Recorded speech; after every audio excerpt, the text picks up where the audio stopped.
بسم اللہ الرحمن الرحیم۔ آج الحمدللہ ہماری تلاوت کا آغاز 7ویں پاری وَإِذَا سَمِعُوا کے دوسرے پاؤں سے ہوا۔ وَإِذْ قَالَ اللَّهُ يَا عِيسَى ابْنَ مَرْيَمَ أَنْتَ قُلْتَ لِلنَّاسِ اتَّخِذُونِي۔ کل قیامت کے دن محشر کے میدان میں اللہ تعالیٰ حضرت عیسیٰ علیہ السلام سے پوچھیں گے، کیا تم نے ان عیسائیوں سے کہا تھا کہ میری عبادت کرو، اللہ کو چھوڑ کر مجھے معبود بناؤ؟ حضرت عیسیٰ علیہ السلام کہیں گے، سبحان ما یکون لی ان اقول ما لیس لی بحق۔ اے اللہ، میں ایسی بات کیسے کہہ سکتا ہوں، اور میں کیسے اس چیز کو پسند کر سکتا ہوں کہ آپ کی عبادت کے بجائے میری عبادت کی جائے۔ تو عیسائی جو حضرت عیسیٰ علیہ السلام کو اللہ کا ساتھی، اللہ کے ساتھیوں میں سے ایک ساتھی جانتے ہیں، معبودوں میں سے ایک معبود جانتے ہیں، حضرت عیسیٰ علیہ السلام ان کی عبادت سے برات کا اظہار کریں گے، اور وہ سب کے سب نا امید اور مایوس ہو کر جہنم میں جائیں گے۔ اگلی آیت ہے ان تعذبہم فإنہم عبادک وإن تغفر لہم، سورہ مائدہ کی آیت نمبر 118 ہے۔ اس آیت کا مفہوم یہ ہے کہ اگر آپ ان کو عذاب دیں گے تو یہ آپ کے بندے ہیں، اور اگر آپ ان کو معاف کر دیں تو آپ بڑے زبردست اور حکمت والے ہیں، قدرت والے ہیں۔ اس آیت کو جناب نبی کریم صلی اللہ علیہ وسلم ساری رات پڑھتے رہے اور اپنی امت کے لیے روتے رہے، اور آسمان کی طرف نظر کر کے اللہ سے فرماتے رہے کہ اللہ میری امت پر رحم فرما، میری امت پر رحم فرما۔ اللہ تعالیٰ نے حضرت جبرائیل علیہ السلام کو بھیجا اور وجہ پوچھی کہ آپ کیوں اتنا رو رہے ہیں اور اس آیت کو بار بار کیوں پڑھ رہے ہیں؟ جناب نبی کریم صلی اللہ علیہ وسلم نے فرمایا کہ آپ میری امت کو معاف فرما دیجیے۔ اللہ تعالیٰ نے فرمایا کہ ہم عنقریب آپ کی امت کی طرف سے آپ کو خوش کر دیں گے۔ جناب نبی کریم صلی اللہ علیہ وسلم اپنی امت کے لیے اس طرح ساری رات روتے رہے۔ آگے سورۃ الانعام شروع ہوتی ہے۔ اس سورت کے آغاز میں اللہ تعالیٰ کی قدرتوں کا تذکرہ ہے۔ خلق السماوات والارض وجعل الظلمات والنور وهو الذی فی السماوات وفی الارض۔ یہ سب اللہ کی قدرتوں کا تذکرہ ہے کہ آسمان و زمین کی پیدائش اور سارے نظام کائنات کو چلانے والی ذات وہ اللہ کی ذات ہے۔ پھر اس سے آگے اللہ تعالیٰ حضور صلی اللہ علیہ وسلم کو تسلی دیتے ہیں کہ یہ کافر لوگ آپ کو جھٹلاتے ہیں، آپ کی بات ماننے سے انکار کرتے ہیں، آپ پریشان نہ ہوں، آپ مایوس نہ ہوں۔ آپ سے پہلے جتنے انبیاء علیہ السلام آئے ہیں سب کی اسی طرح تکذیب بھی کی گئی ہے، اور سب کا اسی طرح مذاق بھی اڑایا گیا ہے، سب کو اسی طرح ستایا بھی گیا ہے۔ تو جناب نبی کریم صلی اللہ علیہ وسلم کو اللہ تعالیٰ ان آیتوں میں تسلی دے رہے ہیں۔ پھر اگلی آیتوں میں اللہ تعالیٰ ایک اصول بیان فرما رہے ہیں کہ اللہ کی رحمت اللہ کے غصے پر حاوی ہے۔ حدیث سے ہی معلوم چلتا ہے اور ان آیتوں سے بھی معلوم چلتا ہے کہ اللہ تعالیٰ کی رحمت اس کے غصے پر حاوی ہے، یعنی اللہ غضب سے زیادہ اللہ کی رحمت ہے۔ اپنے بندوں پر اللہ تعالیٰ نالائقیوں کے باوجود، بندوں کی نالائقیوں کے باوجود، گناہوں کے باوجود اللہ تعالیٰ اپنے بندوں پر رحم فرماتے ہیں۔ اللہ تعالیٰ نے اگلی آیتوں میں ایک عقیدے کو بیان فرمایا ہے کہ نفع نقصان کا مالک ایک اللہ ہے۔ اگر کسی کے اندر ہو، اگر اللہ تعالیٰ کسی کو نقصان نفع پہنچانا چاہے تو کوئی نہیں اس سے نفع اور فائدے کی چیز کو روک سکے، اور اگر اللہ تعالیٰ ہی کسی سے نفع کو روک دے تو کوئی نہیں اس کو فائدہ پہنچا سکے۔ تو نفع دینے والی ذات اللہ کی ذات ہے، نقصانات سے بچانے والی ذات اللہ کی ذات ہے۔ اللہ نے ان آیتوں میں اس عقیدے کی وضاحت کر دی۔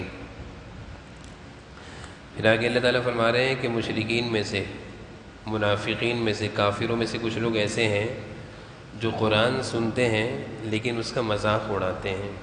قرآن کریم پڑھا جاتا ہے تو وہ اس کو سرسری نگاہوں سے سنتے دیکھتے ہیں اور مذاق اڑاتے ہیں۔ یہ ایسا بڑا جرم ہے کہ قرآن کریم کا نہ سننا یا سننے کے بعد سنی انسنی کر دینا، یا اس کا مذاق اڑانا، یا غفلت کی نگاہوں سے دیکھنا، اللہ تعالیٰ اس گناہ اور اس جرم کی وجہ سے دلوں پر پردہ ڈال دیتے ہیں، یعنی آنکھوں کو، زبانوں کو، کانوں کو، دلوں کو اندھے اور بہرے کی طرح کر دیتے ہیں، اس طرح کہ اس پر کبھی قرآن کریم کی تعلیمات کا اثر نہیں ہوگا، وہ ہمیشہ قرآن کریم کے انوارات سے، ہدایات سے محروم رہے گا۔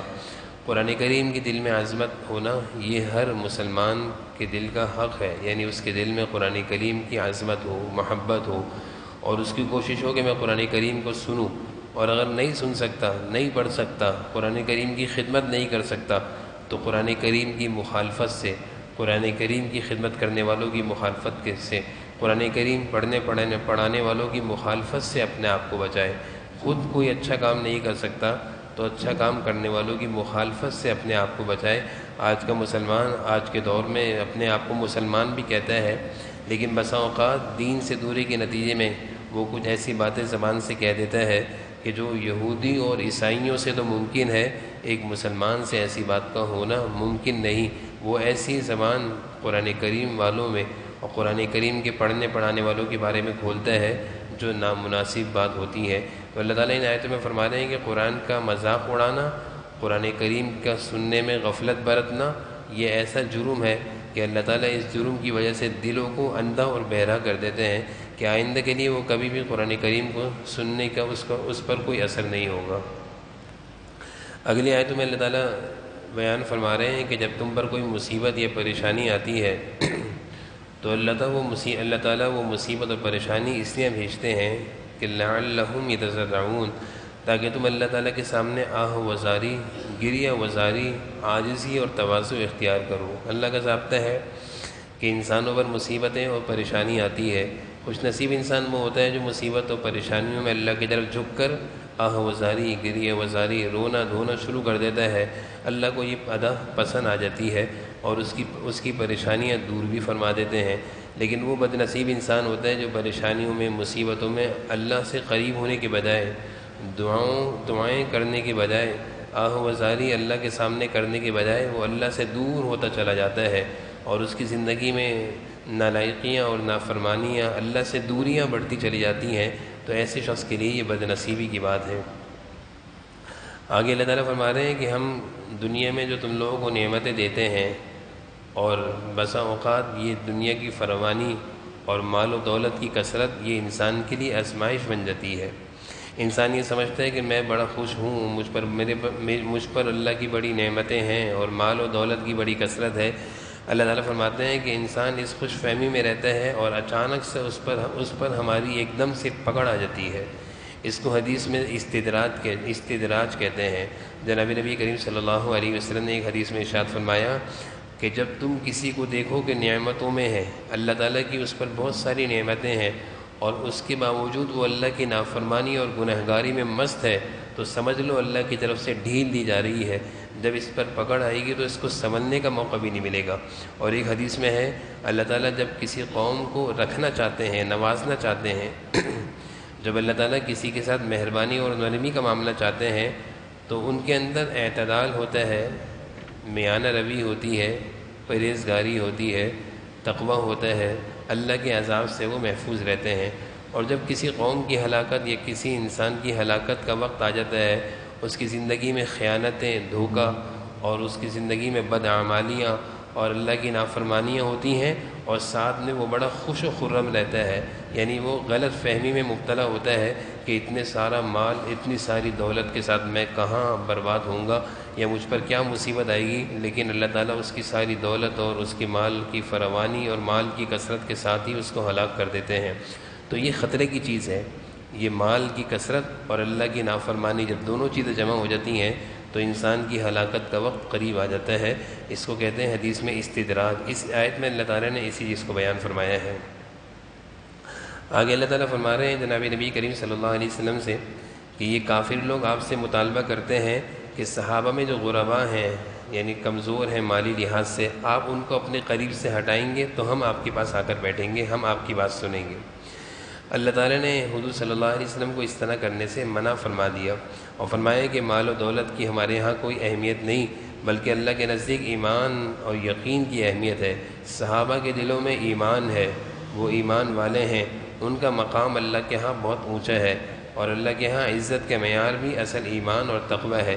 یہ کافر لوگ ان کمزور صحابہ کو معمولی لوگ سمجھتے ہیں۔ یہ صحیح ہے کہ مالی لحاظ سے کمزور ہیں، لیکن ایمان اور یقین اور تقوی کے لحاظ سے اللہ کے ہاں ان کا بڑا اونچا مقام ہے۔ حضور صلی اللہ علیہ وسلم کو اللہ تعالیٰ کہہ رہے ہیں ہرگز ان کافروں کے کہنے پر اپنے پاس سے ان ضعفاء اور غرباء اور فقراء صحابہ کو مت ہٹائیں۔ بہت سارے لوگوں کا مزاج ہوتا ہے کہ وہ غریب لوگوں کے ساتھ بیٹھنے کو پسند نہیں کرتا، اپنے سے کم حیثیت لوگوں کے ساتھ چلنے پھرنے کھانے بیٹھنے کو پسند نہیں کرتا۔ اس کو غرور اور تکبر کہتے ہیں۔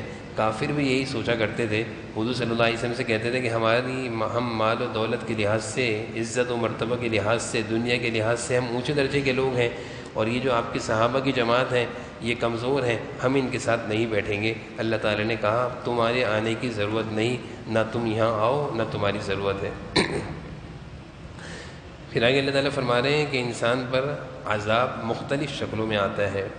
عذاب کی شکلیں اللہ تعالیٰ بیان فرما رہے ہیں۔ کبھی اوپر سے عذاب آتا ہے، علی ان یبعث عذابا من فوقکم، اوپر سے آتا ہے، یعنی بارشوں میں، آندھیوں میں، ہواؤں میں، اس طوفان میں، اور کبھی نیچے سے آتا ہے یعنی زلزلے، زمین کا پھٹ جانا، اور کبھی آپس ویزیغ بعضکم بعض بعض، کبھی آپس کے جھگڑے، فسادات، قتل و غارت گیری، یہ ساری عذاب کی شکلیں ہیں۔ انسان جب اللہ کو ناراض کرتا ہے تو اس پر مختلف طریقوں سے عذاب آتے ہیں اور اس کو احساس بھی نہیں ہوتا۔ کبھی بارشیں بہت زیادہ ہونے لگ جاتی ہیں جس سے ہلاکتوں اور بربادی اور مال و دولت کی ہلاکت ہوتی ہے، کبھی ہوائیں چلتی ہیں، کبھی زلزلے آتے ہیں، کبھی آپس کے جھگڑے ہوتے ہیں۔ یہ سارے اللہ کی طرف سے عذاب اور پکڑ کی شکلیں ہیں۔ جب اس طرح کی شکلیں اللہ کی طرف سے ہونا شروع ہو جائیں تو انسان کو اللہ کی طرف توبہ اور استغفار کے ساتھ متوجہ ہو جانا چاہیے۔ اگلی آیتوں میں اللہ تعالیٰ اہل ایمان کو نصیحت کر رہے ہیں کہ غلط لوگوں کی مجلسوں میں، نافرمان اور گنہگار لوگوں کی صحبتوں میں مت بیٹھا کرو۔ ان کے ساتھ رہو گے تو ان جیسی بری عادتیں اور گناہوں کی چیزیں تمہارے اندر پیدا ہو جائیں گی، اور یہ زندگی کا اصول ہے کہ انسان جیسوں کے ساتھ بیٹھتا ہے ویسے ہی ہو جاتا ہے۔ حضور صلی اللہ علیہ وسلم نے بھی ارشاد فرمایا کہ انسان جس سے محبت کرتا ہے اسی کی عادت اور اخلاق اس کے اندر آنا شروع ہو جاتی ہیں۔ قرآن و حدیث کی تعلیمات سے اور اس آیت سے معلوم چلتا ہے کہ اپنی بیٹھک، اپنی دوستی، اپنی گیدرنگ اچھے لوگوں کے ساتھ رکھنی چاہیے، اچھے لوگوں کی صحبت میں رہنا چاہیے، جن کی صحبت میں انسان کے اندر کم از کم کوئی بری عادت تو نہ آئے، اچھی عادت آئے نہ آئے لیکن کم از کم برائیوں سے اور غلط عقیدے سے محفوظ رہے۔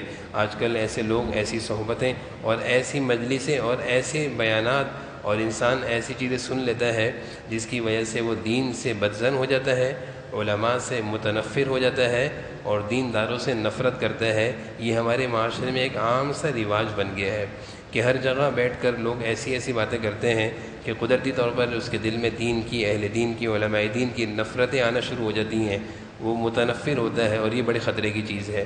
اس لیے ایسے لوگوں کی صحبت سے، ایسے لوگوں کی گفتگو کے سننے سے، ایسے لوگوں کے پاس بیٹھنے سے اللہ تعالیٰ منع فرما رہے ہیں۔ آگے اللہ تعالیٰ حضرت ابراہیم علیہ السلام کا تذکرہ فرما رہے ہیں، اور قرآن کریم میں اللہ تعالیٰ نے حضرت ابراہیم علیہ السلام کا تذکرہ کئی جگہوں پر مختلف انداز میں اور بہت پیارے انداز میں اللہ تعالیٰ نے بیان فرمایا ہے، اور انسانیت کو رہتی دنیا تک کے انسانیت کو ہدایت دی ہے، تعلیم دی ہے کہ میرے ابراہیم کو دیکھو کہ جب بت پرستی اور شرک کا معاملہ آیا تو ابراہیم نے اپنے والد، اپنے ابا سے بھی برات کا اظہار کر دیا کہ اگر آپ شرک کرتے ہیں تو میرا آپ سے کوئی تعلق نہیں۔ ایک موقع میں ابراہیم علیہ السلام رات کے وقت اپنی قوم کے ساتھ بیٹھے ہوئے تھے اور اپنی قوم کو سمجھا رہے تھے۔ ایک دم سے دیکھتے ہیں کہ ستارے نظر آئے، اپنی قوم سے کہا چلو میں ستاروں کو اپنا معبود مانتا ہوں۔ قال ھذا ربی، یہ میرے رب ہے۔ فلما افلا، جب ستارے غروب ہو گئے، یعنی جب چاند نکلا، سورج نکلا، ستارے چلے گئے، تو حضرت ابراہیم علیہ السلام نے کہا یہ کیسا میرا رب ہے جو کہ چلا جاتا ہے؟ رب تو وہ ہو جو ہر وقت موجود رہے۔ پھر کیا ہوا کہ اگلے دن چاند نکلا۔ حضرت ابراہیم علیہ السلام نے اپنی قوم سے کہا رأى القمر بازغا قال ھذا ربی، یہ میرا رب ہے۔ اور جب سورج نکلا، چاند بھی غروب ہو گیا، چاند بھی چلا گیا، تو حضرت ابراہیم علیہ السلام نے پھر اپنی قوم سے کہا یہ کیسا رب ہے کہ جو چلا گیا؟ کیونکہ ان کی قوم بت پرست قوم تھی، چاند ستارے سورج کو پوجا کرتی تھی۔ حضرت ابراہیم علیہ السلام اپنی قوم کو سمجھانے کے لیے اس طرح کی باتیں کر رہے ہیں۔ پھر اگلے دن حضرت ابراہیم علیہ السلام نے اپنی قوم سے کہا رأى الشمس بازغا، چلو آج سے میرا خدا سورج ہے، اس لیے کہ یہ بہت بڑا ہے، ھذا ربی ھذا اکبر، بہت بڑا ہے، یہی میرا رب ہے۔ فلما افلت، جب شام ہوئی، سورج غروب ہوا، چلا گیا، ابراہیم علیہ السلام نے پھر اپنی قوم سے کہا یہ کیسا خدا ہے کہ شام ہوئی تو غروب ہو گیا، غائب ہو گیا، چلا گیا۔ اور پھر ابراہیم علیہ السلام نے اپنی قوم سے کہا انی وجہت وجہی للذی فطر السماوات والارض حنیفا، میرا رب تو وہ ہے اور میں تو اس کی عبادت کرتا ہوں جو آسمان و زمین کا پیدا کرنے والا ہے، جو نہ کبھی غائب ہوتا ہے اور جو نہ کبھی چلا جاتا ہے، بلکہ ہر وقت وہ انسان کی مدد کو موجود ہے، جس وقت بھی انسان اس کو پکارے گا وہ اللہ اس کا جواب دے گا۔ حضرت ابراہیم علیہ السلام نے اپنی قوم کو سمجھانے کے لیے یہ انداز اختیار فرمایا۔ اللہ تعالیٰ کو یہ انداز اتنا پسند آیا، اللہ تعالیٰ نے اس پورے واقعے کو، اس پورے انداز کو، اس پوری باتوں، ان ساری باتوں کو اپنے قرآن کریم میں جمع فرما دیا۔ آگے اللہ تعالیٰ قرآن کے بارے میں فرما رہے ہیں ھذا کتاب انزلناہ مبارک مصدق، یہ کتاب قرآن کریم جو ہم نے نازل کیا یہ برکت والی کتاب ہے، اس کا سننا، اس کا دیکھنا، اس کا پڑھنا، قرآن کریم کا پڑھنا، سننا، دیکھنا باعث برکت ہے۔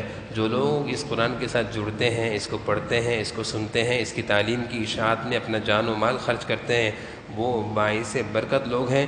اللہ ان کی جان و مال میں، عزتوں میں برکتیں ڈال دیتے ہیں۔ خوش نصیب ہیں جن کی زندگیاں قرآن کریم کے لیے لگتی ہیں، قرآن کریم کی اشاعت میں ان کا مال لگتا ہے، قرآن کریم کی خدمت کو وہ اپنی سعادت سمجھتے ہیں۔ اللہ تعالیٰ فرما رہے ہیں مبارک مصدق، یہ برکت والی کتاب ہے، اس کے ساتھ جو جڑے گا، اس کی خدمت میں جو لگے گا، اس کے پڑھنے سننے میں جو لگے گا، اللہ اس کی زندگی میں، اس کی جان و مال میں بھی برکتیں ڈال دیں گے۔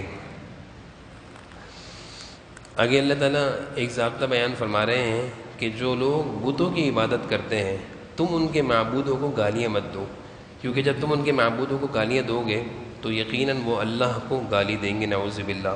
تو ایسا کام مت کرو جس سے تمہارے غلط بول کی وجہ سے اللہ تعالیٰ کی طرف غلط نسبت ہو۔ حضور صلی اللہ علیہ وسلم نے اس آیت کے ضمن میں ایک حدیث میں ارشاد فرمایا کہ لوگوں کو کیا ہو گیا کہ اپنے باپوں کو گالی دیتے ہیں، اپنے والدین کو گالی دیتے ہیں۔ صحابہ نے عرض کیا اللہ کے رسول ایسا کیسے ممکن ہے کہ کوئی اپنے والد کو گالی دے؟ آپ نے فرمایا کہ ہاں ممکن ہے کہ جب تم کسی کے باپ کو گالی دو گے یقیناً وہ پلٹ کر تمہارے ابا کو بھی گالی دے گا، اس لیے لوگ اپنے والد کو خود گالی دیتے ہیں۔ تو قرآن کریم میں اللہ نے یہ ضابطہ بیان کر دیا کہ کوئی برا کر رہا ہے اس کو برا مت کہو، اگر تم برا کہو گے تو جواب میں وہ بھی برا کہے گا اور وہ کوئی سخت بات کہہ دے گا جو کہ بہت خطرے کی چیز ہوگی۔ آگے اللہ تعالیٰ نے مشرکین کے مطالبے کو ذکر فرمایا ہے۔ مشرکین حضور صلی اللہ علیہ وسلم سے مطالبہ کرتے تھے کہ اگر آپ کے ساتھ فرشتے اتر جائیں اور وہ ہم سے باتیں کریں اور وہ فرشتے اترنے کے بعد ہم سے یہ کہیں کہ یہ اللہ کے رسول ہیں، تب ہم آپ کی بات مانیں گے۔ اللہ تعالیٰ نے ہر اس طرح کے مطالبے کے جواب میں ایک ہی بات کہی ہے کہ یہ لوگ نہ ایمان لانے والے ہیں، نہ انہوں نے ایمان لانا ہے، یہ مختلف قسم کے مطالبات آپ سے کرتے رہیں گے۔ ایمان لانا ان کی مقدر میں نہیں ہے کہ جس کے اندر ایمان مقدر میں ہو، جس کے نصیب میں ایمان ہو، جس کے نصیب میں نیکی کی زندگی ہو، وہ فضول قسم کے سوالات نہیں کرتا بلکہ وہ عاجزی کے ساتھ جھکتا ہے، اللہ کی بات مانتا ہے۔ اگلی آیت میں اللہ تعالیٰ فرما رہے ہیں کہ ہمیں پتہ ہے کہ ہم نے کس کو نبوت دینی ہے اور کس کو نبی بنانا ہے۔ اللہ تعالیٰ نبی بنانا اور نبوت کا منصب دینا یہ اللہ کا کام ہے۔ انسان کے کاموں میں سے یہ کام نہیں کہ وہ اپنی مرضی سے کسی کو نبی بنا دے۔ اللہ تعالیٰ فرما رہے ہیں کہ یہ کام، یہ ذمہ داری ہماری ہے، ہمیں پتہ ہے ہم کس کو نبی بنائیں گے اور کس کو نبوت سے نوازیں گے۔ جناب نبی کریم صلی اللہ علیہ وسلم دنیا میں آخری نبی ہیں، آپ کے بعد اب دنیا میں کوئی نبی نہیں آنا، یہ آخری منصب تھا جو اللہ تعالیٰ نے حضور صلی اللہ علیہ وسلم پر نبوت کے منصب کو ختم کر دیا، آپ کو آخری نبی کا لقب دے کر نبوت کا اختتام ہو گیا، اب کوئی دنیا میں نبی نہیں آنا۔ اب اگر کوئی نبوت کا دعویٰ کرتا ہے تو وہ جھوٹا ہے اور دنیا میں کسی کے نبی بنانے سے کوئی نبی نہیں بنتا۔ آگے اللہ تعالیٰ فرما رہے ہیں فَمَن يُرِدِ اللَّهُ أَن يَهْدِيَهُ يَشْرَحْ صَدْرَهُ لِلْإِسْلَامِ، اللہ تعالیٰ جس انسان کے ساتھ خیر کا ارادہ کرتے ہیں اس کے سینے کو اسلام کے لیے کھول دیتے ہیں، اور جب سینہ اسلام کے لیے کھل جاتا ہے تو اس کے لیے اللہ کے حکم کو پورا کرنا آسان ہو جاتا ہے، اس کے لیے دین کی باتوں پر چلنا آسان ہو جاتا ہے۔ قرآن کریم کا سننا پڑھنا اس میں اس کو مزہ آتا ہے، نمازوں میں اس کا دل لگتا ہے اور اس کی زندگی میں عبادت کا مزاج بن جاتا ہے، وہ شوق سے وہ مزے سے اللہ کے دین کے کام کرتا ہے، عبادت میں لگا رہتا ہے، قرآن پڑھتا ہے۔ یہ علامت ہے کہ اللہ تعالیٰ نے اس کے سینے کو اسلام کے لیے کھول دیا۔ اور پھر اگلی آیت میں اللہ فرما رہے ہیں کہ جس کا سینہ بند ہو گناہوں کی نحوست کی وجہ سے، اس کا دل مردہ ہو جائے، تو اس سے جب کسی دین کی بات کا کہا جائے تو اس کو ایسا مشکل ہوتا ہے کسی دین کی بات کا کرنا، کسی عبادت کا کرنا، کأنما یصعد فی السماء، جیسے کہ آسمان پر چڑھنا۔ بہت سارے لوگوں کی زندگی سے ایسا نظر آتا ہے، اور وہ خود آ کر کہتے ہیں کہ مسجد آنے کے لیے میرے قدم اٹھتے نہیں ہیں، قرآن کریم کو کھولنے کے لیے میرے ہاتھ اٹھتے نہیں ہیں، قرآن کریم کو پڑھنے کے لیے میری زبان چلتی نہیں ہے۔ یہ علامت بڑی خطرناک ہے۔ جب دل سیاہ ہو جاتا ہے اور جب دل مردہ ہو جاتا ہے اور جب دل گناہ کر کر کے کالا ہو جاتا ہے، پھر نحوست یہ ہوتی ہے کہ انسان کا دل عبادت میں نہیں لگتا، بلکہ اس کے لیے عبادت کا کرنا، نماز کا پڑھنا، قرآن کا پڑھنا ایسا ہوتا ہے جیسے آسمان پر چڑھنا۔ اللہ تعالیٰ اسی کو فرما رہے ہیں وَمَن يُرِدْ أَن يُذِلَّهُ يَجْعَلْ صَدْرَهُ ضَيِّقًا حَرَجًا كَأَنَّمَا يَصَّعَّدُ فِي السَّمَاءِ، اس کے لیے یہ سارے کام کا کرنا ایسا ہو گیا جیسے آسمان پر چڑھنا۔ یہ انتہائی خطرناک چیز ہے۔ اس چیز سے انسان کو ہمیشہ اللہ تعالیٰ سے پناہ مانگنی چاہیے کہ کہیں ایسی صورت انسان کے ساتھ نہ ہو کہ جس کی گناہوں کی نحوست کی وجہ سے اس کی یہ حالت ہو جائے کہ اس کے لیے اچھے کاموں کا کرنا مشکل بن جائے۔ اللہ تعالیٰ ہم سب کو عمل کرنے کی توفیق نصیب۔ الحمدللہ۔